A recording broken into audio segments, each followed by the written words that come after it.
welcome to this program of paying tributes to the legendary R K Jain. I don't think I need to introduce or talk about R K Jain to anyone who is with us today. They all are ardent fans of R K Jain. And this is not a condolence meeting for R K Jain. It's a celebration of the great man that he was. We have with us today,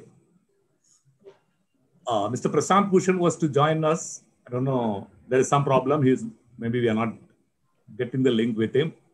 Hopefully he'll join us soon. We have with us today Professor Sridhar Acharyulu, who is a former Central Information Commissioner, a distinguished professor of law. He was in the topmost law college, the Nalsar in Hyderabad, an authority on law and obviously on the Right to Information Act, through which he had a great relationship with Mr. R K Jain. Just now he informed us that Mr. R K Jain used to appear before him almost on a daily basis on several cases. Anyway, I'll leave it to the professor to talk about him. Thank you. Just a minute, sir. I'll introduce the other panelists. No, I'm just saying that yes, for leaving it to me. Yes, sir. Yes, sir. We have with us Mr. Gururaj. He's an advocate and a writer from Bangalore who had several books published by R K Jain. He was also a good friend of R K Jain. We have Mr. Jaikumar. Jaikumar is an advocate and founder of Swamy Associates, a Chennai-based law firm. He had also contributed a large number of articles for us and as well as ELT. He has also had great moments with R K Jain. And my in-house colleagues are Mr. Sridhar, our consulting editor, and Mr. Shailendra Kumar, our founder editor.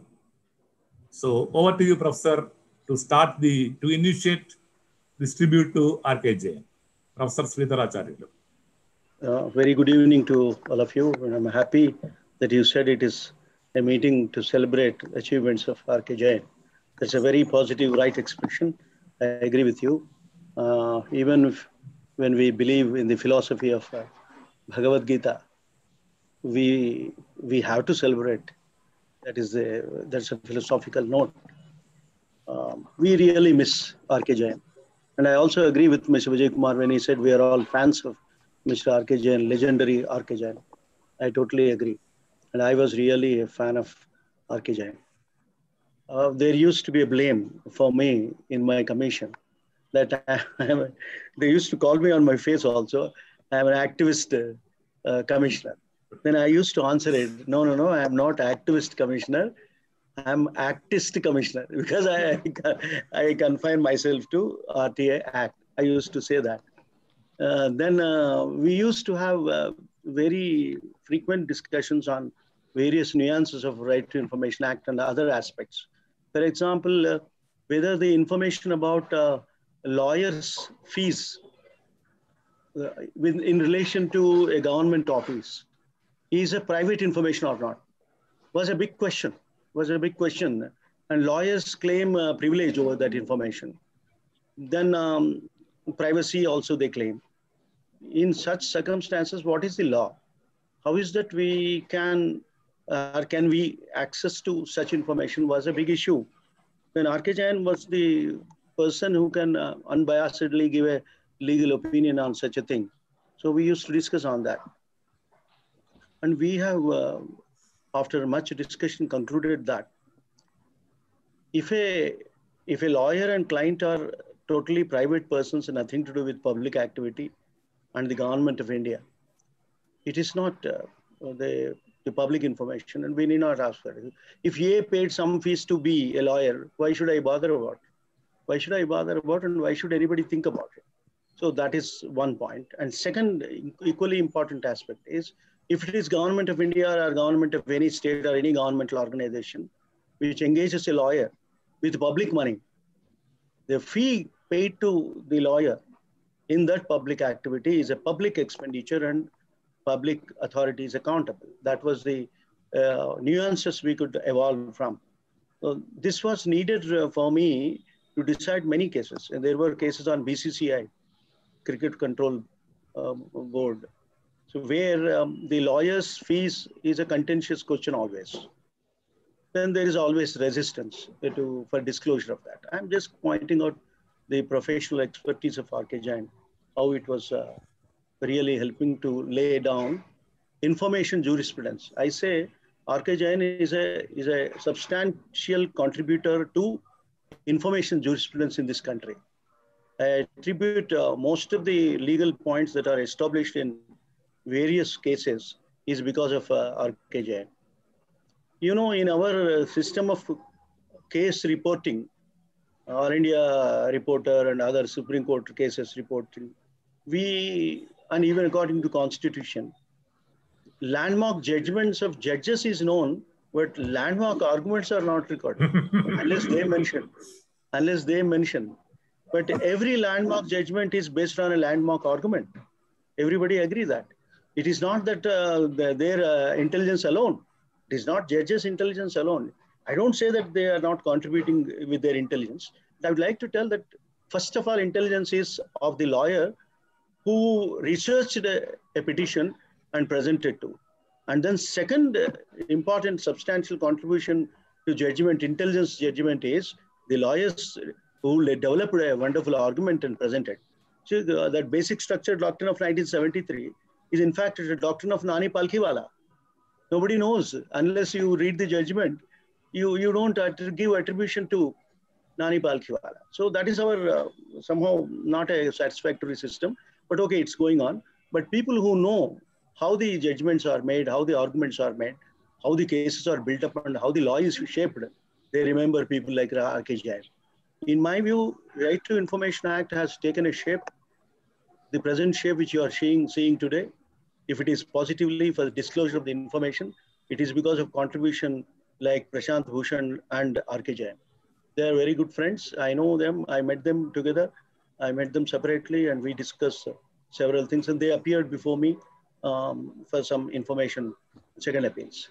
Then apart from this, I had to appreciate R K Jain for his meticulous preparation, meticulous study, and very disciplined approach towards the cases that he took up. Most of the second appeals he brought over to me are not somebody else's second appeals. It is his own second appeals. He filed an RTI, he went to first appeal, rejected, and he came in second appeal and complained. It is his cases. So it is party in person, the kind of party in person cases. So it was there, he was not, his services are not being given on hire for some other to argue an RTI case. It is his own cases. Then I was surprised, how do you know, how can you handle so many number of cases? I was questioning him after the cases are over, and 10, 20 cases before me on one day. I used to do collect all his cases and put against one public authority, R K Jain, against one public authority, 6 or 7. Okay, together on one day. I used to do like that. For that, I used to talk to him. Is it okay for you? Is it convenient for you? It was convenient. Then I used to fix up like that, and so that I can clear off so many cases. Then he himself used to bring so many number of files, and Garima was also associated once or twice. He used to come with so many files, and I had to give him number. Then I said, it is your own cases, why should I give number?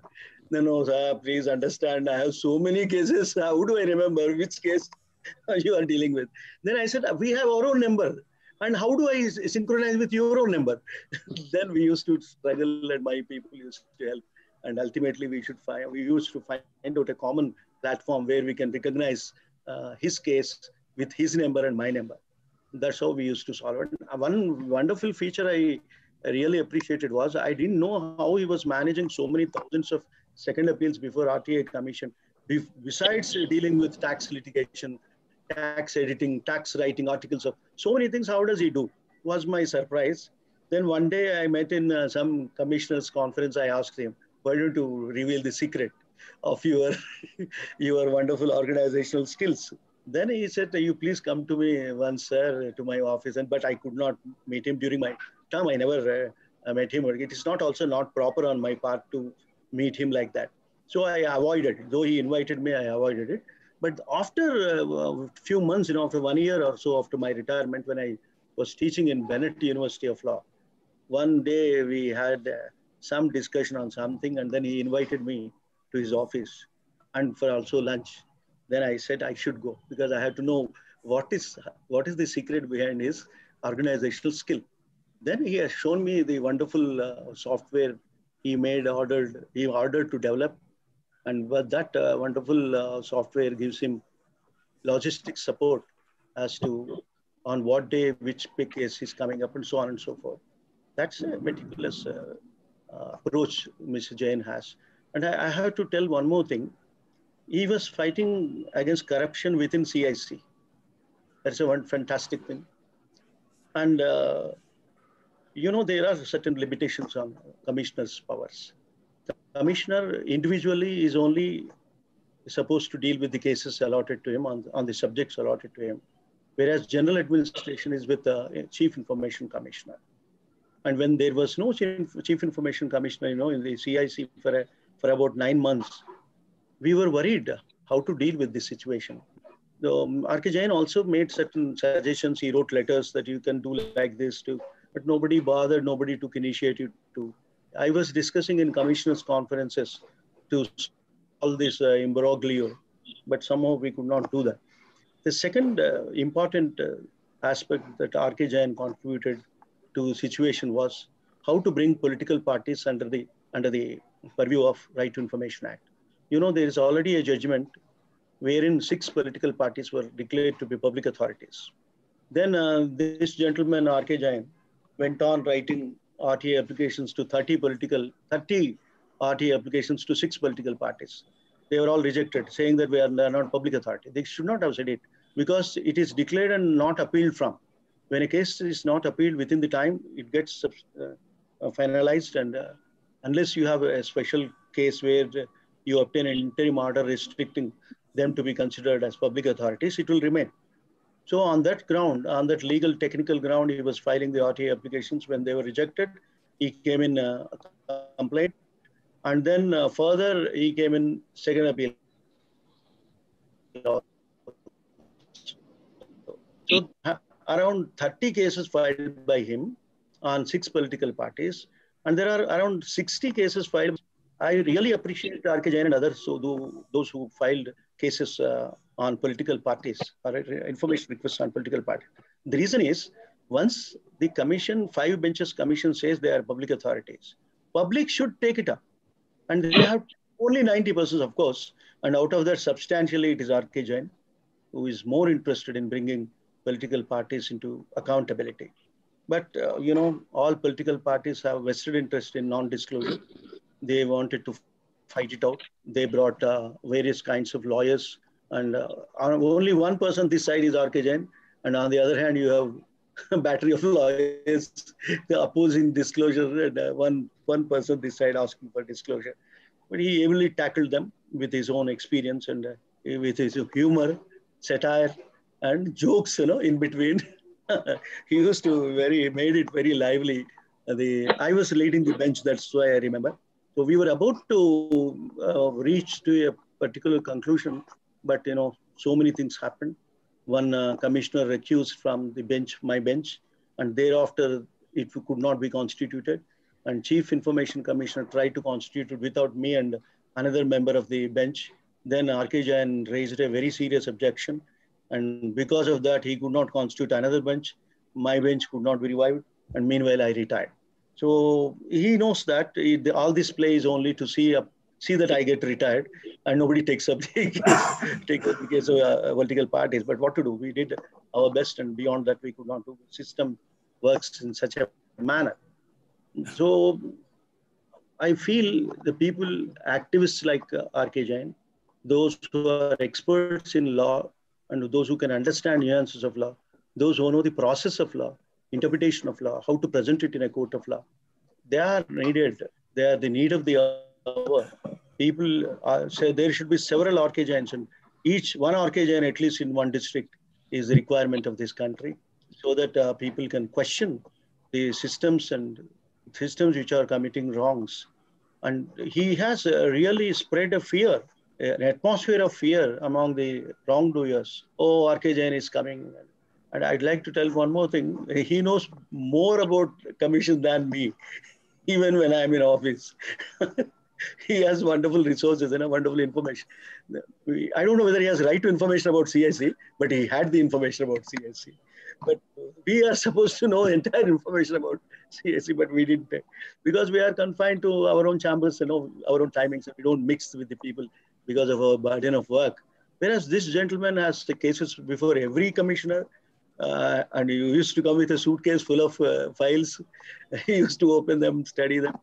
And even that popular case, very important, sensational case, where Delhi University went to High Court, and even now the case is still going on, is about the degree-related information of Prime Minister Modi. There are several cases filed by, first case was not his, but subsequent cases were filed by R K Jain. And naturally, the educational qualification, you cannot hide it as private information. And once you yourself claim it in a public platform like PMO and your affidavit before elections that you passed the BA and MA, I think it is your duty to prove that you have BA and MA. And there is one more very important provision in RTI Act, which was simply ignored by most of the people. That is, if the information is 20-year-old, even if you claim that it is personal information, it has to be given. The exemption of privacy will not apply to 20-year-old information. So we used to discuss all these things, and we used to fight. But still, what is there in the law will not happen unless somebody like R K Jain raises it through a legal process, and unless some judge gives a judgment on that point. Law is not clarified to the people. Law is not explained to the people, and law as understood is different from law as declared by the courts. That is the whole problem in this country. So R K Jain fought for proper declaration of law by the courts, and he achieved in several cases. And he used to expose corruption in various public authorities. He's a fighter. He's a fighter all through. He was not just a lawyer. And I don't agree. If you say that he's a lawyer, he's a tax lawyer, I don't agree. I say that he's a public responsibility, personality who knows public responsibility, responsibility towards public. As an educated person, he gave back to the society based on his thinking, understanding, knowledge, wisdom. He gave back to the society a lot. And people like R K Jain, we used to call him Bhishma Pitama. Mark se aa rahe hai na sahab, Bhishma Pitama hai, ye bol ke hum bolte the. We used to call him Bhishma Pitama of RTI. And every person, every clerk also, every, what can I say, my legal consultants are also, they used to admire him. They used to discuss with him. They used to learn from him. He's an elderly personality. He's a guru, I can say, to some extent. And he is really a great friend of mine.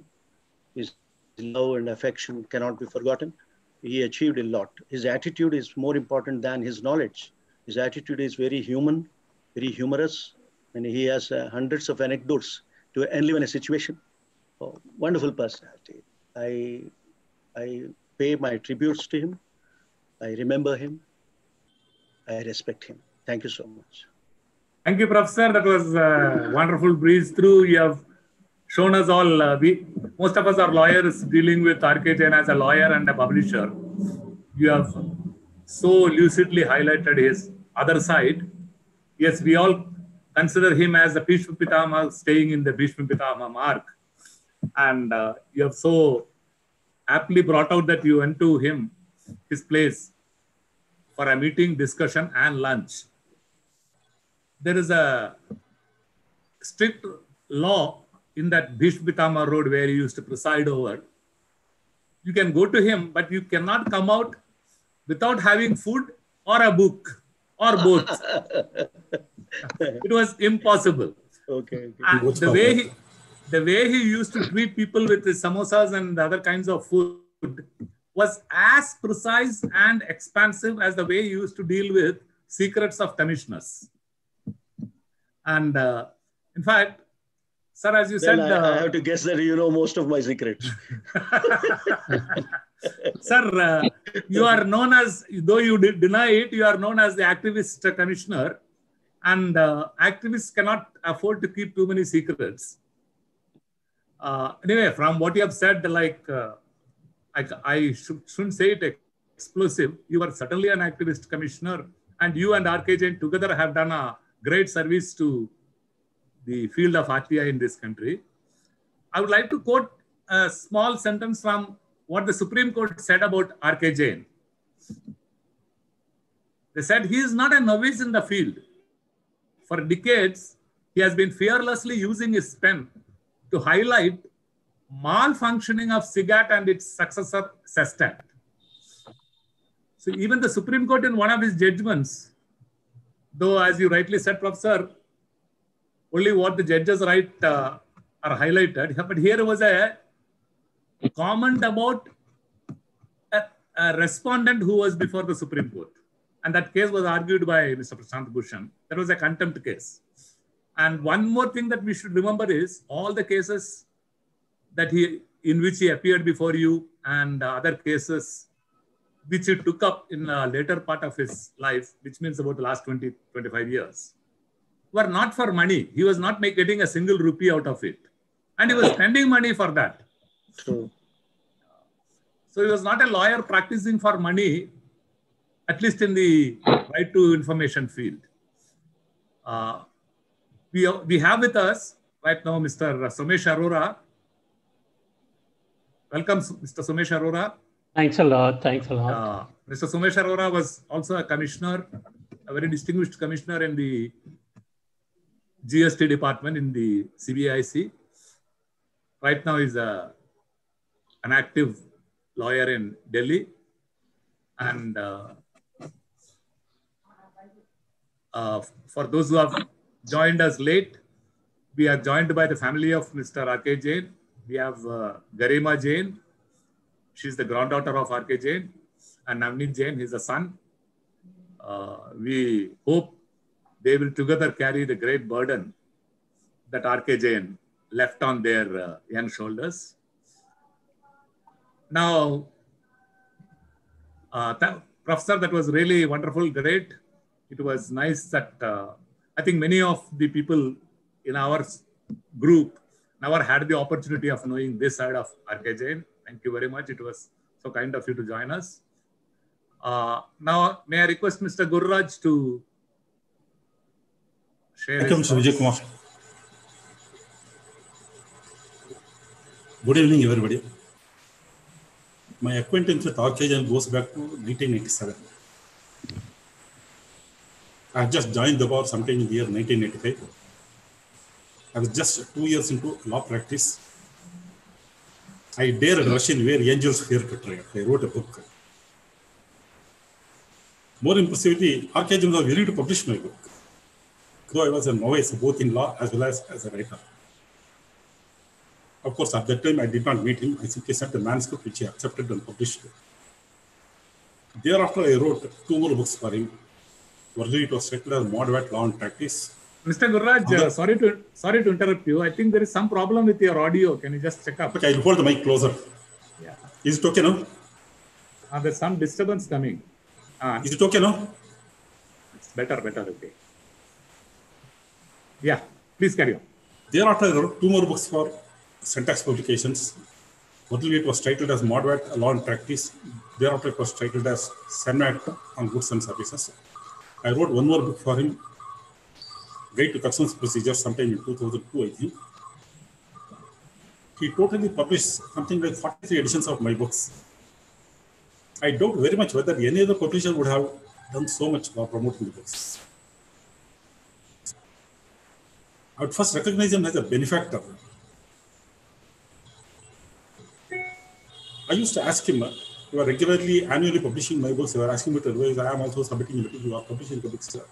How are they doing in the market? He never disclosed it to me. I assume that in due course, the books must have worked well in the market. Okay, originally, before becoming a lawyer, I was working in industries. At the time, I was responsible for central taxation matters in the companies I worked for. My first acquaintance with him was through his book, which is on the shelf of Mr. Vijay Kumar, Central Taxation Law Guide. At that time, there was no other book. Everybody had to know some basics about central taxation law. The only book available was a book, very comprehensive book, which is worth preserving even today. Though central taxation law is no longer what it is, what it used to. You can see that behind me. Yeah. Yes, sir, please. At the time when I wrote books for him, internet connectivity was not what it used to be. I had to visit him annually on the budget day, stay there overnight, update the books for budget changes, deliver changes and return. At that time, I found out two factors about him. He is a wonderful host. There are very few people who make you feel so much at home. Secondly, he was one of the most dynamic persons. During those days, I think he would barely sleep for an hour or two, I think. He could be seen anywhere or everywhere in his office. I think in the Dish Piramar, his office is over some 3-floor building, I think. He could be seen everywhere. That kind of activity I have seen in very few people. More than that, I found him, he was a great motivator for his staff and officers. They would literally burn midnight oil working for him. I found him to be a very good manager. I would say for interpersonal skill was something great out of this work. Now and then I used to ask him, he had one charitable view about how to promote writers. Many times articles published in ELT could not be of satisfactory quality. In fact, on some occasions, I found out some people had written an opening paragraph, then the rest of the article would be a table comparing or contrasting some provisions. I asked him, is it right to publish that kind of article? He says, no. The purpose of the article section ELT is to promote writing. People who contribute articles today would immediately probably write books. That's how you promote writing. You can't discourage by using editorial scissor. That was his approach. Probably the same view he promoted my books also, I think. Of course, after about 2002 or 3, once internet connectivity improved, there was no need for me to go to Delhi for revising my book on budget days. I used to send the material over the internet, which would publish in about a week's time after my books would be released. But we are regularly in touch. Occasionally, he would discuss with me his investigative cases. He was receptive to inputs. And certainly, he would take inputs from others also. He didn't carry that burden very heavy on his shoulder that he is doing some great investigative work. He was always ready to receive inputs from everybody. I'm sure that at least in 2 occasions, I disagreed with him when he was monitoring the functioning of 2 SESTAT members. I told him I have sat in their courthouse. I have watched them dictate hundreds of judgments. They meticulously cover facts. They discuss all the issues raised. They give their finding on every argument. You can smell a bad judgment very easily.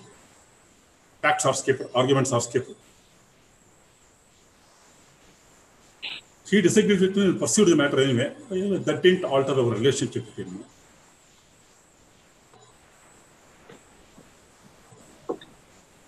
The last I met him was sometime in 2017. Due to some compulsions, I had to stop writing books for him in 2012. Thereafter, I did not write anything for him, barring contributing some articles to his journal, both STR and ELT. I think thereafter, I more or less lost personal connection with him. But occasionally, when I went to Delhi on some professional engagement, without fail, I would call him. His office was a home away from home for me. As Jaikumar said, anybody who visited him would not return on empty stomach. So that kind of, whether morning or afternoon or evening, to hold a feast for you and send you there.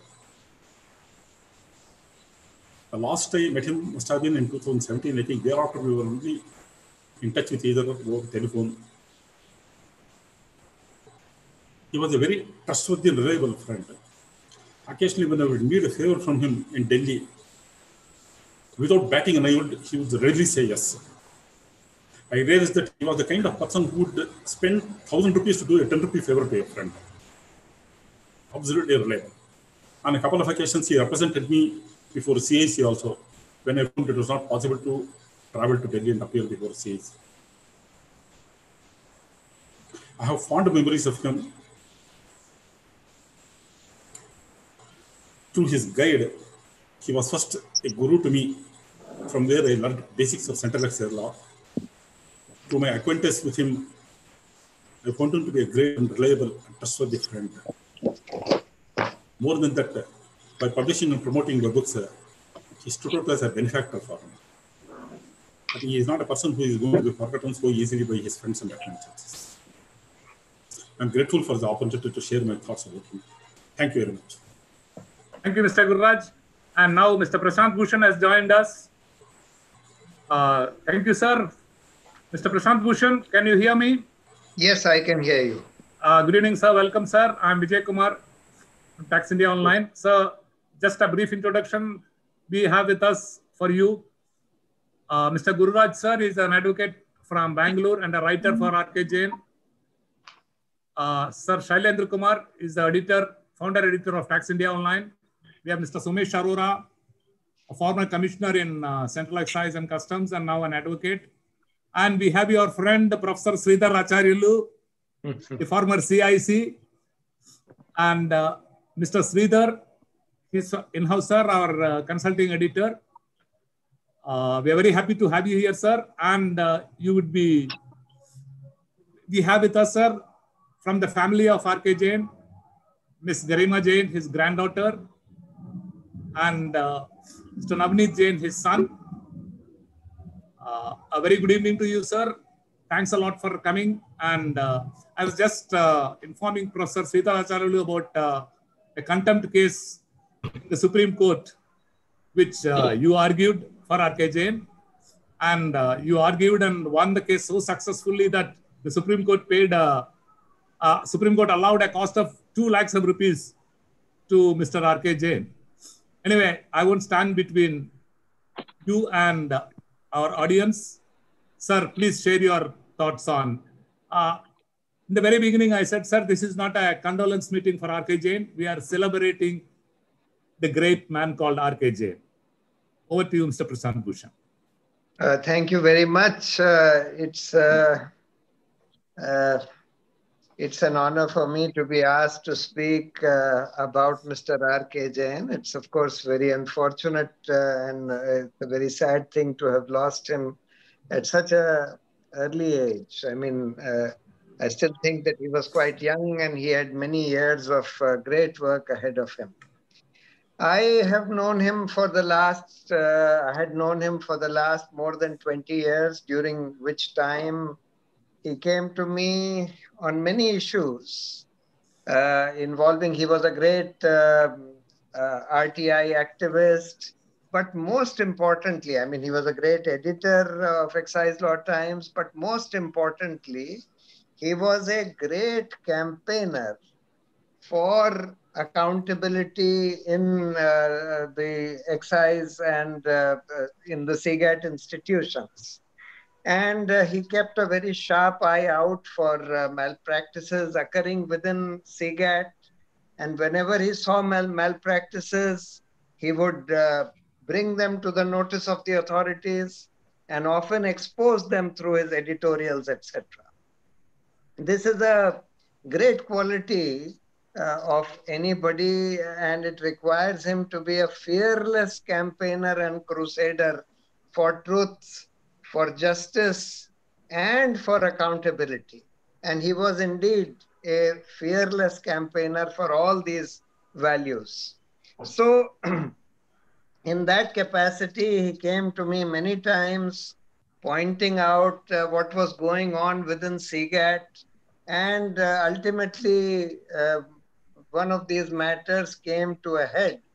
Ultimately, when a contempt petition was filed against him in the Supreme Court by the Indirect Tax Practitioners Association, because he had exposed, first he had written to the authorities regarding totally mala fide, illegal transfers, postings, etc. being made of tainted persons within CGAT. When the authorities did not take any action on that, he wrote an editorial exposing that and bringing that to public view. And on that basis, the Indirect Tax Association, Bar Association, filed a contempt petition against him, apparently trying to kowtow to the officers of SIGAT whom Mr. Jain had exposed. That matter was finally heard at great length in the Supreme Court, and the Supreme Court gave a fantastic judgment, a resounding judgment, in which the court said that Mr. R K Jain has been a long-standing campaigner against illegal, unethical practices going on within SIGAT. He has tried his best to bring those illegal, unethical practices to the notice of the higher authorities within the government. When nothing moved, thereafter he has brought it to public view by means of writing an editorial. And therefore he must be regarded as a public whistleblower. You see, whistleblowers are of two kinds. One is whistleblowers within the system who blow the whistle to the higher authorities within that system. And in this case, the Supreme Court recognized the principle of a public whistleblower who blows the whistle about illegal practices or unethical practices that he comes across anywhere, in any department or in any institution, and brings them to the notice of the public at large or to particular lawyers for filing TIOLs, etc. And they said that such whistleblowers like Mr. R K Jain perform an enormous public duty and a public function, which is to expose such malpractices to the general public. And they not only upheld, they not only applauded him, they not only dismissed that petition of the Indirect Tax Association by imposing exemplary costs of 2 lakhs on them, but they also applauded Mr. Jain for the yeoman service that he had rendered. The Supreme Court applauded him for the yeoman service that he had rendered to the public at large at some risk to himself. Such whistleblowers who blow the whistle on such unethical practices always run a risk of being victimized for their blowing the whistle. And he ran that risk, not only in this case, but many times over his long, illustrious career. And that is why I salute Mr. R K Jain. He was one of those rare species of people who did not fear any kind of retribution on him or impact on him by means of being victimized by judicial members of SIGAT, etc. It was this Indirect Tax Association which was trying to kowtow to these members, and which was rightly castigated by the Supreme Court in that judgment. So these are some of the few things that I wanted. The main thing that I wanted to highlight about Mr. R K Jain's career. As I said, he was a very illustrious editor and long-standing editor of a very important journal about excise, customs, etc. But more than that, he was, and he will be remembered more as a whistleblower within that system, which is a very rare species of people who did so at great risk to himself. So with that, I just salute R K Jain and I offer my heartfelt condolences to his family. Thank you very much. Thank you, sir. Thank you for sharing your association with him. In fact, that case of the Indirect Tax Bar Association versus R K Jain is a landmark judgment as far as freedom of speech is concerned. And you have shared that case will live for a long, long time. And we are happy that you have mentioned a great whistleblower like R K Jain, and you yourself or a whistleblower, your whistle has great resounding effect. And we also have here with Professor, who was also blowing the whistle, sitting in the bench. In fact, while that case was going on, sir, a SESTAT member told me that R K Jain is damaging the reputation of the tribunal. So I told R K Jain, this is what this judge says. Then he asked me, is it the exclusive privilege of the SESTAT member to damage the reputation? Nobody else should do it. Thank you, sir. We are really honored to have you here. Thank you very much. Well, Garima or Navneet, like to ask anything to Mr. Prashant Bhushan? No, maybe you can say your namaskar to him. Namaste, sir. Namaste, sir. Namaste. My heartfelt condolences to all of you. Thank you, sir. Thank you, for sir. being here, sir.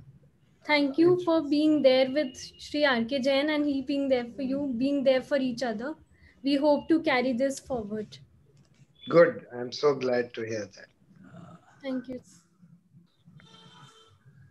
Yes, sir. Mr. Somesh Arora.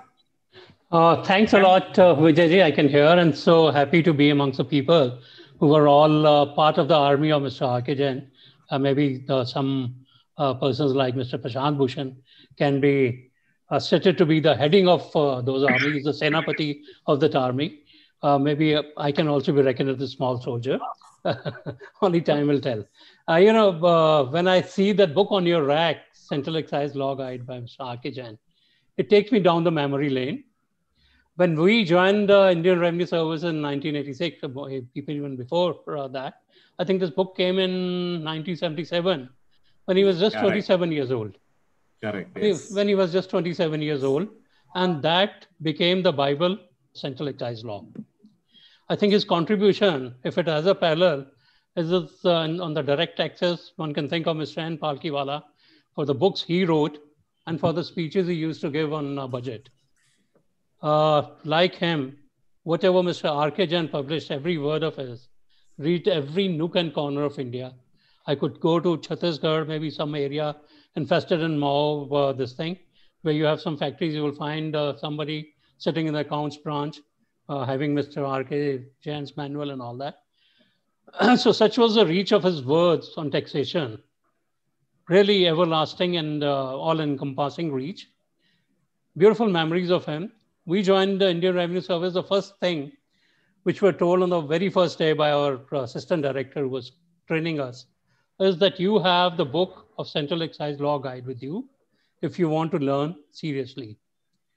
So everybody rushed the moment the period was over. We went to library to get as many copies as we could. Maybe I was a little late, so I got a copy which was a little outdated edition, but nevertheless, I could catch hold of it. And she says that if you can digest this book, eat and digest this book, you would have mastered the Central Excise Law. Okay, I thought, okay, let me also have my copy. So when I brought my copy, I thought I'll properly underline it and all that. But when I just opened it, there were at least 6-7 times it was marked by various people. So I didn't have an inch of space to mark it further. Such was the situation with this book. But yes, it did teach us the nuances of law, and whatever I have learned, if at all I've learned, much of it goes to the initial contribution of this book. Then it was later on manuals. One thing which we were always thinking that why Central Excise Law manual only? Why not the custom? Because the custom service was also there. Question which I asked him a year later, he said that others have written very good manual. So I never felt the need. So he was always, grateful for the contribution of others. So that was my first familiarity with him. It was through his work of authorship, not known him till 1993 when I joined CSTAT as a DR. So we were also aware of the malpractices. There were people who were going and crying on his shoulder about the malpractices in SIGAT. And the beauty of the thing was that the DRs were also crying on his shoulders, as well as the lawyers. The lawyers who were suffering, whose brief used to fly, they will crib, and so will the DRs who were concerned about the revenue. So he was a common shoulder, both sides. He was a common shoulder to cry on. So what the DRs will be told is, don't worry, my presence can make a lot of difference. So whenever you find something going hunky-dory, just give me a ring a day before, I'll be there in the bench, and that my presence will be enough to deter them. So that's a practice I followed. Whenever high-stake brief will come, where we were expecting hanky-panky, a call will go to Mr. R K Jain quietly, and next day he will be there. And that was enough to deter people who needed to be scared off. And that was the beauty of it. Other side also, hardly there has been any lawyer practicing the CSTAT who may not have cried, regularly practicing the CSTAT, who may not have cried on his shoulder at one time or the other. So such was the thing. To his credit, also, this thing that CSTAT, by and large, has remained corruption-free. Of course, there have been instances that have been much talked about. But having worked in various other tribunals, I know that is much better here. At least a fresh talent has got groomed. They have come, they've won, their briefs have won simply because of the dint of hard work. And this has happened because of the work which Mr. R K Jain was doing. It may not be a perfect tribunal, yes. But yes, it is still better than others. This also I can say, having seen both sides of departmental functioning as well as the judicial and tribunal functioning. So this is how it went on. And then, in 2008, or rather 2009, when I had resigned from the service on the voluntary basis and joined corporate for a year, and then 2008 recession started. So the choice was to continue with my corporate career or to work on the legal side. So he advised me that you have certain exposure as a departmental representative. Start your career as this thing. I said, for 4 or 5 months or 6 months or 1 year, I don't know how much, I'll have to be without any of this thing. He says, give yourself 3 months time. If it doesn't work, then you can sure go to corporate world, but give yourself 3 months time and see how the things are. I think it was very well advised, this thing, 3 months, and I could make out that'll be better than being in corporate world also. So that changed the things. It went on now, down 12 years. 2010, CGAT, ECGC bar, he took me as a member of the executive committee, of which I've been a part for the last 12 years with him. We've worked shoulder to shoulder. Various missions he had, a beautiful persona. The more you know him, the more you admire him, kind of a gentleman. And the thing is, his detractors, they were always scared of him. But something is that nobody can ignore him. Whether you like him or you hate him, it's very difficult to ignore. He's capable of giving you sleepless nights if you are reckoned as his detractors, or he can be a very jovial friend if you are a friend of him and on his side of this thing. Whenever I met him, there were beautiful discussions. And as a number of people have mentioned, that his office was a place where you could feed yourself. It was like a temple of taxation, I will say it. Temple of the taxation, the side that you will come back better learned. You will have some gossip, chit chat and socializing. And of course, you will get the prashadam. Prashadam not only of the textbook of taxation, but also of sumptuous food. So that was an admirable quality of him. So it was like a visit always to the tax temple at Abhisham Pitama Marg. A few things which he will always mention, whenever I'll ask him. I said, 1993, he had picked up his first fight on the anti-corruption crusade against one of the top men in bar only, which went up right up to the Supreme Court, and he won hands down. So I said, okay, you have won this very good. How you decide, that you're going to pick up on your detractors, and how you decide about it? Because see, I think corruption is quite pervasive in the government and this thing also, perhaps in judiciary, executive and others. He said, I have a simple way. If I get a lot of complaints against anyone, I pick up my car and I start driving on the road. If I get 3 green lights, I take it as a divine signal that I must hit out at the person. If I get 1 red light, that's an indication that I should not harm him. He says, that's my simple formula. So if I have to give him a sobriquet, I'll be always calling him the man with the 3 green lights. And knowing him, though he never mentioned, red light and green light, of course he mentioned, but what about the yellow light? Going by the number of battles which he had, I'm sure he must be reckoning yellow light also as a nothing but green light only, deemed to be green. So that's what about him. And the other thing he will say, I pick up fights, I know that. But, before that, I give warning to the people. My first warning is I start sitting in their courts to give them indication that I know that something is going wrong in this brief. If they meant, fine. So otherwise, I'll walk into their room and give them a warning. If they still do not listen, then I have that 3 green light test. Otherwise, then I'll go full throttle against them. So that's the way he was. He says, there's a particular line he used to quote. It was a couplet in Urdu. He didn't remember the Urdu part of it, so even I do not know, because he was always giving me a translated version, so I can just give a translated version, which says that one should be an enemy like a mosquito. Go and suck the blood, but do it only after playing tunes and playing warnings. So one should bite like a mosquito only. That's what he obeyed, throughout the day. So that's how he went about. And, with him, nothing will work. I was writing books for him. I was writing articles. So, and also replying to various queries on the text part and all that. Oh, he'll have his own deadline. So he will say that once in a while, some health issues come up with you. You'll say, oh, I have a cervical. He will not listen whether you have cervical or not. You'll say, okay, put the towel in such and such shape under your neck and start working. I have a cervical every day, but this is how I do, and then I work. So, that, it's not cutting ice with them. But then you'll say, okay, I have this, diabetes issues. Don't call it an issue. You have a sugar factory within your body. So relish it. That's right. But you will not say, that you don't exceed your dateline or do this thing. So, he has entrusted you with some work, or he wants some article or something. It has to be delivered within dateline only. So that was his magical prowess over others. And a very positive man always. It's a wonderful working with him in whatever capacity. At Bhisham Pitama Mag, he was one-man orchestra, looking after all his marketing, which he started at a very young age. His marketing was different from others because he used to pick up the salesperson who will go and deliver right up to the buildings of official offices buildings on Nariman Point, or on the streets of Chennai or in Delhi and all that. So his setup was like that. You approach the person, you have to reach him out through your other thing. So that was a kind of a marketing network he had created.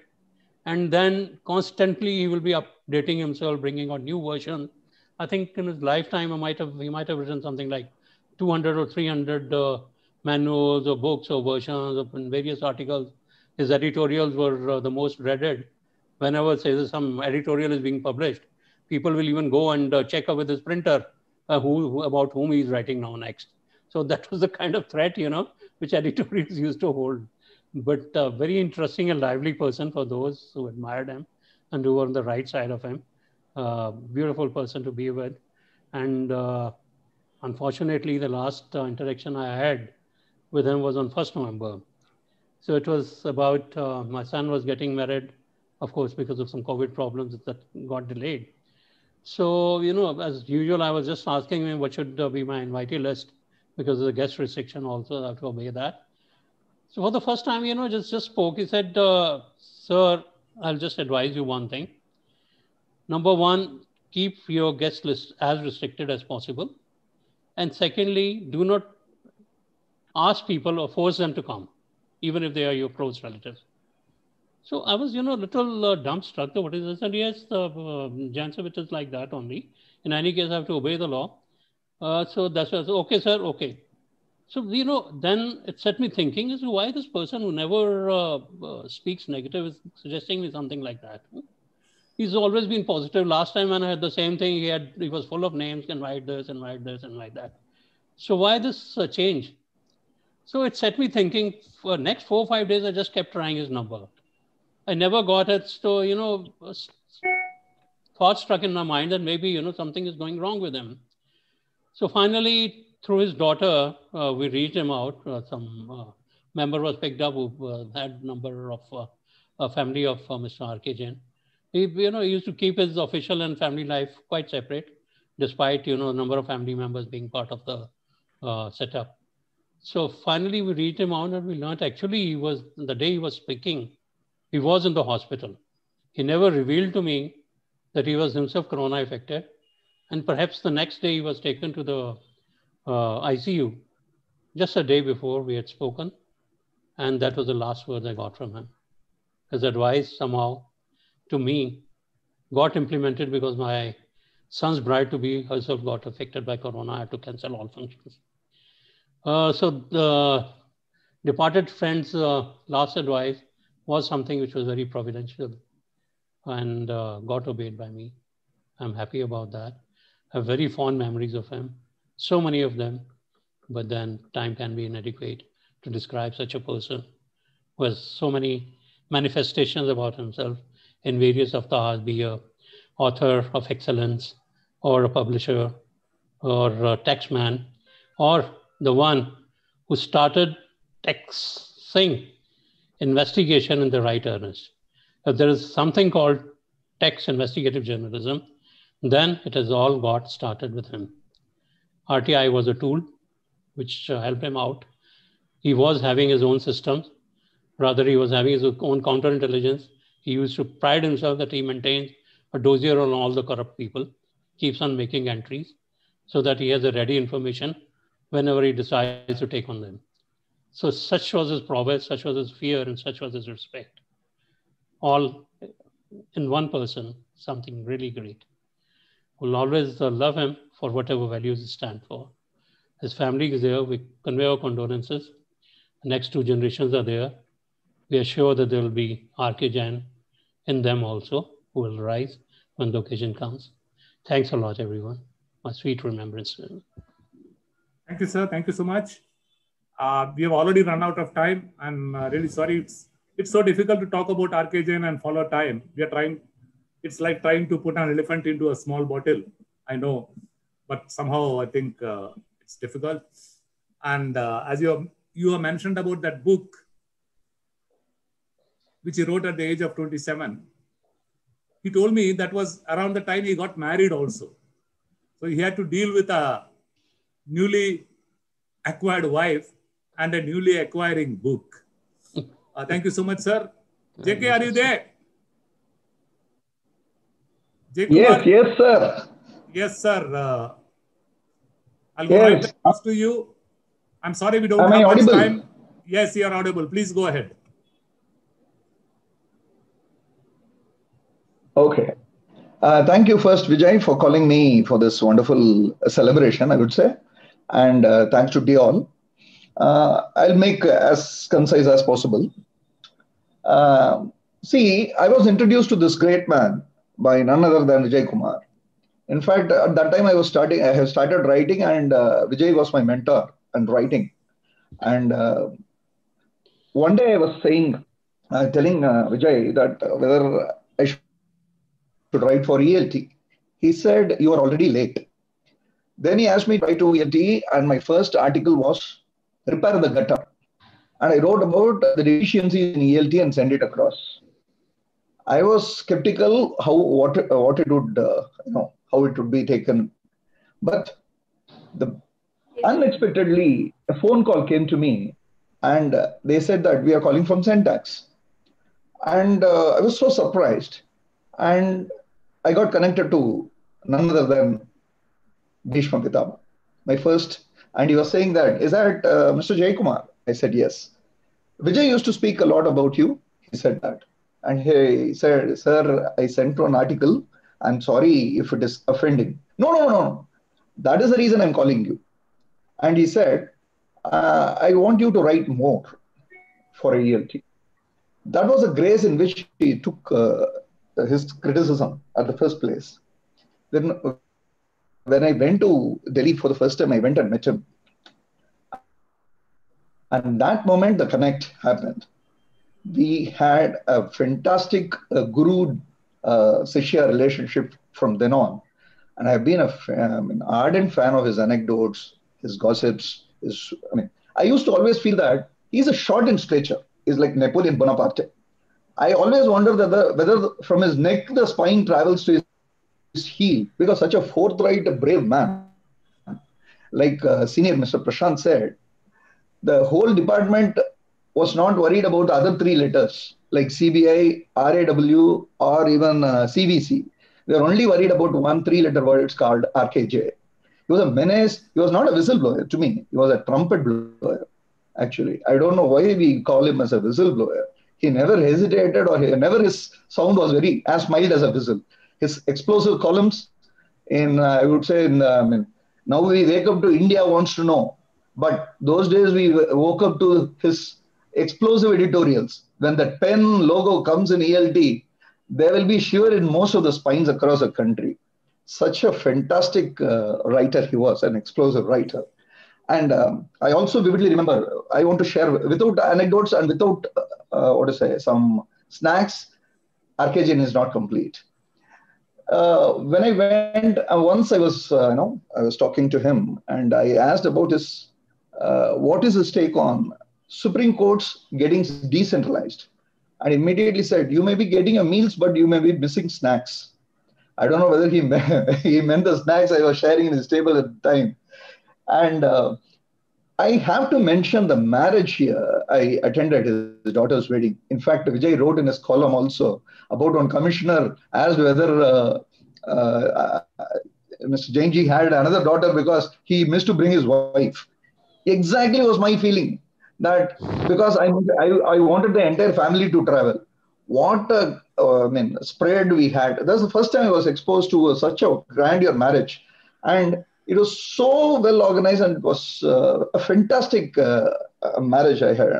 Still it is etched in the memory that even the pawn wala had come from Kolhapur. At the last, there was a counter. A pawn making guy had come all the way from Kolhapur, and he said that this is the best. Jaikumar, you have to take this pawn. This is specially brought from Kolhapur. And that will always remain in my memory. In my daughter's marriage, I tried to emulate a percentage of it, and only I understood that I can never be match or go anywhere near him in any of the efforts what he had taken. And one more anecdote on once I was there and I was discussing about a case. I was just telling that there's a very big case happening, that it's on a works contract, and I was saying that it was on a works contract. The department is saying that the work has never happened. It was digging, laying, and laying of pipes or something. I think it is an electrical installation, something. He immediately said, come on, yeah, you can argue that they dug the pit before it could be laid, it was closed. The tube laying was, he got delayed, so the pit got closed, so the works contract got over without laying the tubes. That was his quip immediately. And Professor rightly said, he gave back to the society. I always felt like that. In fact, whatever knowledge, whatever education, whatever everything what he had, he gave back to this society in this ecology of, we need such legends for this ecology where we have a compromisable world. He stood as an extraordinary human being. I've always seen like that. He gave back to the society. Selflessly, he gave back. And I want to close it by saying one, I was thinking that Mr. Arvind Datta would be on the panel because I saw that he was there. In fact, once Mr. Arvind Datta told me, once a case was over, he told me about when the game is over, this is his famous anecdote. When the game is over, both the king and the pawn go to the same box. He didn't mean the chess, of course. And I used to quote this, I used to remember this quote very often. But I have to tell today, I slightly differ in that quote. Not all the kings go to the same box. There are some kings. In fact, I can quote on a couplet by Tirukkural, by Tiruvallur. It goes like this. Anjamai, ஈகை, அறிவு, ஊக்கம் இந்நான்கும் எஞ்சாமை வேந்தற்கு இயல்பு. Meaning courage, a liberal hand, knowledge, and energy are the four important attributes to a great king. If that be so, I'm very sure that this king, this emperor, had all the four attributes And this king will be placed in a box which will be etched with immortal memories. He deserves an immortal, I would say, a box. And I would close. There is a very famous saying by Hector in the movie Troy. We all, I would include every one of this crowd, we were all blessed to have lived in an era where R K Jain also lived. With this, I close my session. Once again, my hearty thanks to Vijay and Tax India for including me in such a wonderful celebration of the memories of a great legend called R K Jain. Thank you, Vijay. Thank you, JK. As you have rightly said, he has touched every one of us. I'm sure all of us have, each one of us has added value to our lives by our association with him. I'm really jealous that I didn't have much opportunity of speaking about him because I had to accommodate all of you. But anyway, that's what moderators are meant to. Mr. Sridhar, would you very briefly? I think it's been fully covered. I don't want to hold back since we are a lot short. I think that, rather than be speaking about R K Jain Sahab, we have a couple of requests. We should ask the grandchildren to talk about. Or maybe, sir, before that, we have Mr. J.K. Mittal with us, in fact. And Madam Mahajan has just left. She said that, probably, she has to attend some, So she had just left. And Mr. J.K. Mittal is there. Then, of course, we have, Mr. Arun Goyal is there with us, in fact, from that Academy of Business Studies. And maybe they could speak. And then, of course, we have a gentleman who has written a poem on R K Jain Sahab, Mr. Rajeswar Prashant from Rajkot. Maybe we could request them, give them, 1 minute or so. Yeah. So that would be wonderful, sir. Yeah, fine. Okay, son. I see Mr. Arun Goyal.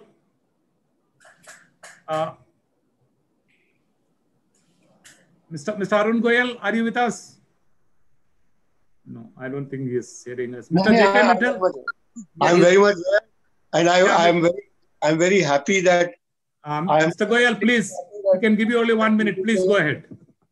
I'm extremely happy that you people have organized this meeting because R K Jain, I also bring out a book on custom tariff and I also bring out foreign trade policy. So R K Jain is my competitor. Nonetheless, we enjoy a very, very good relationship and he's very appreciative of my writings.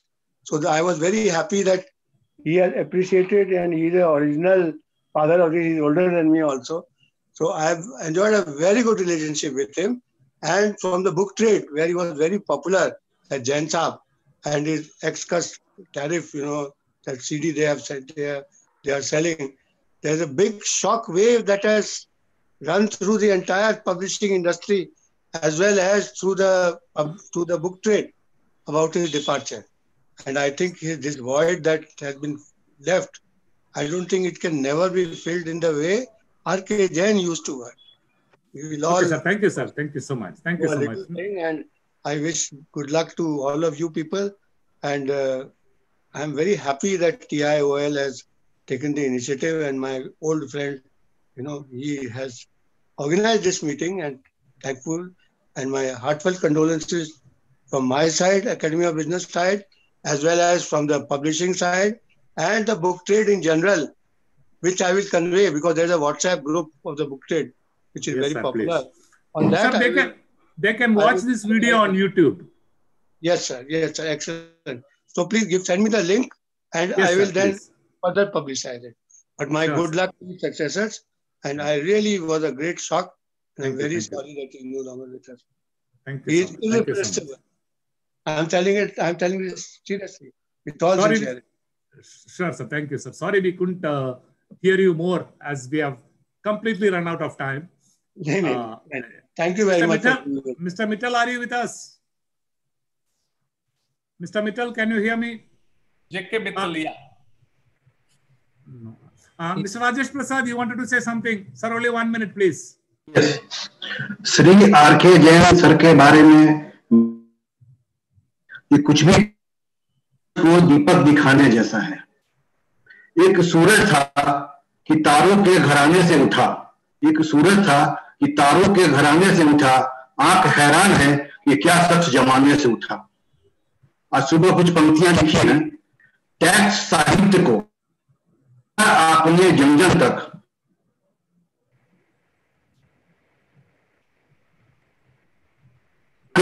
आप हैं विश्व पितामह, इस विदा के आप हैं विश्व पितामह, योद्धा रहे तरकश के अंतिम तीर तक। क्या अधिकारी, क्या अधिवक्ता, क्या अधिकारी, क्या अधिवक्ता सेंटर के ऋणी रहेंगे सदियों तक। सत सत नमन, धन्यवाद। Thank you, sir. Thank you, Rajesh Prasad ji. Yes, Mittal sir.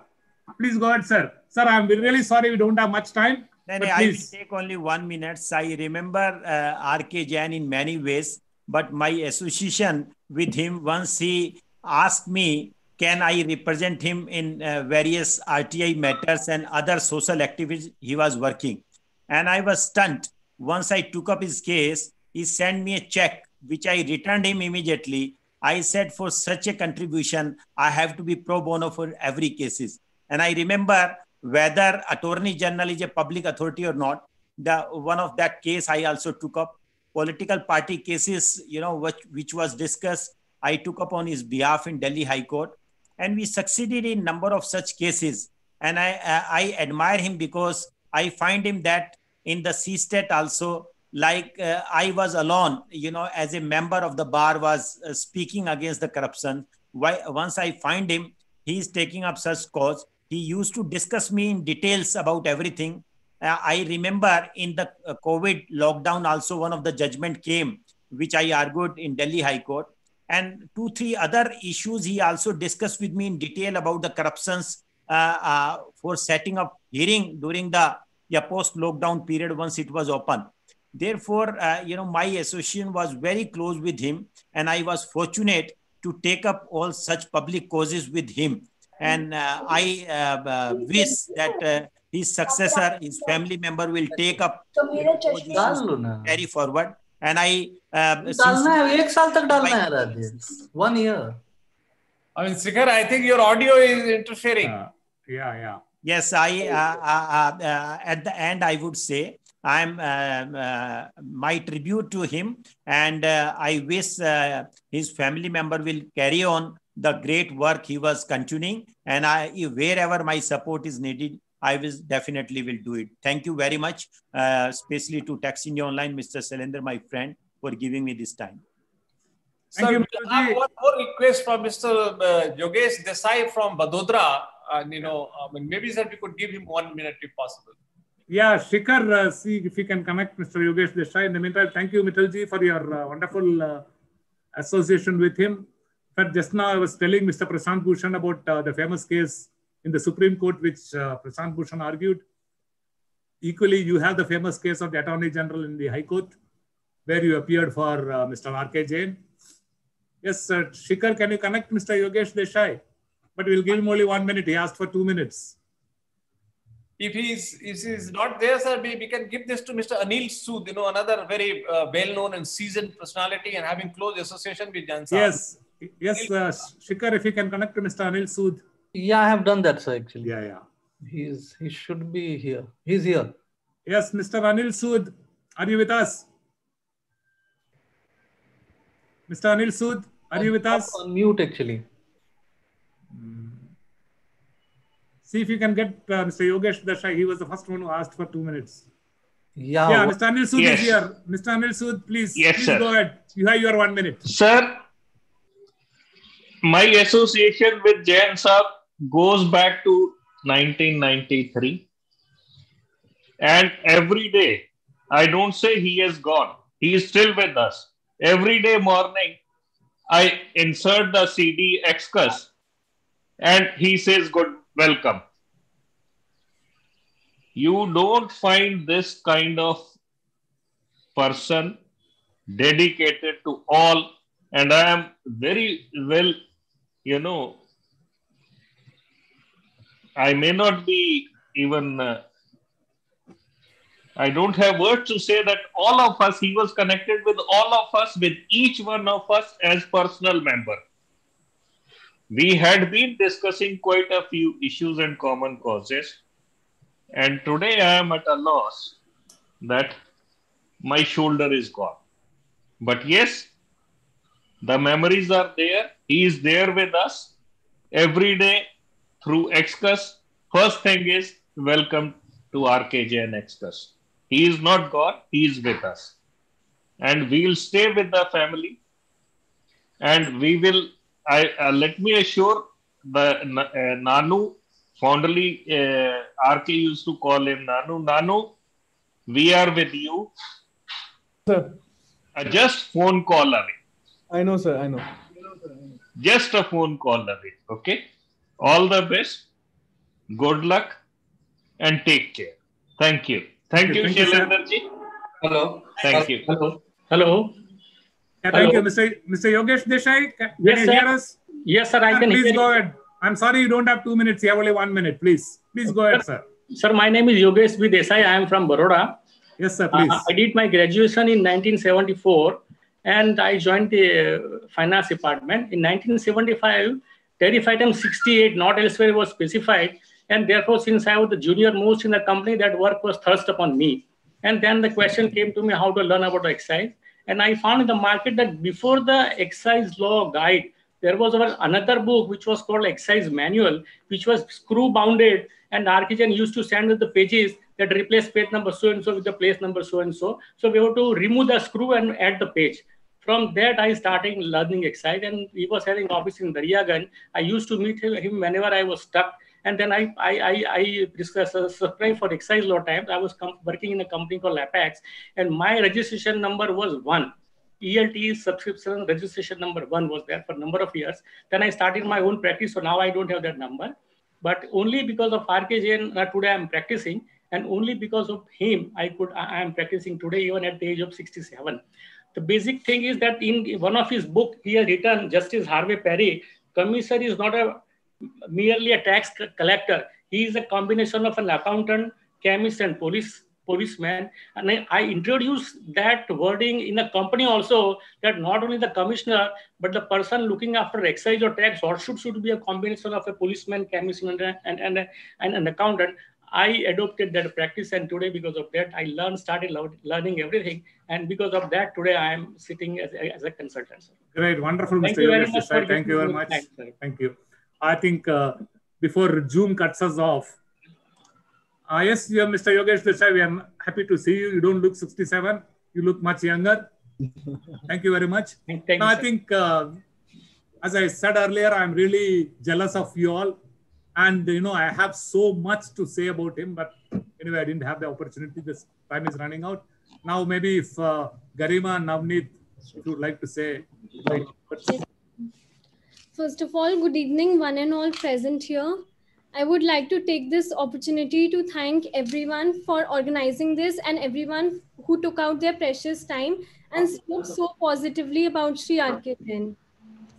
So in the memory of my grandfather, I would like to say a few words.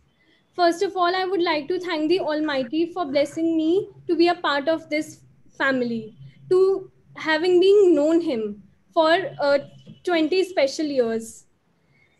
He always used to teach us great values that we live each day. He was our greatest blessing. He was our pillar of strength who always taught us to be courageous. He was a guiding light for us. He lived a remarkable life, one that inspired me and others greatly. He always took interest in the people he met and to the places he traveled. He was philosophical in the way he lived his life, because he never displayed anger or impatience. Rather, he always depicted his humor and dignity. And he always used to believe in this one thing, that if you loved him, he was there in your heart. And if you did not like him, then he was there in your mind. So he was there with you. And I'm lucky to having been spent 20 years with him. My words here today could never suffice or could never do justice to the great man he was, or to the way that we all feel for him. So I just hope a little thing, that when you leave today, you will always cherish the memories and never forget the happiness and laughter that he brought to everyone who knew him. Thank you. So nice, Garima. And Navneet? thank you, sir, for TIOL organizing this as a tribute to my father. I thank you all. I won't be taking precious time of yours. I thank you once again. And I hope we will live to your expectations. Thank you. All the best, Garima and Navneet. We are, as Anil Sood said, we are all only a phone call away. And thanks to all the panelists, all the people who have come here to pay the tributes to R K Jain. We are obliged. It was great. Thank you. Thank you so much. Thank you so much. Good night. And let's all live happily, thinking about the great man R K Jain, who has touched us somewhere and who will help us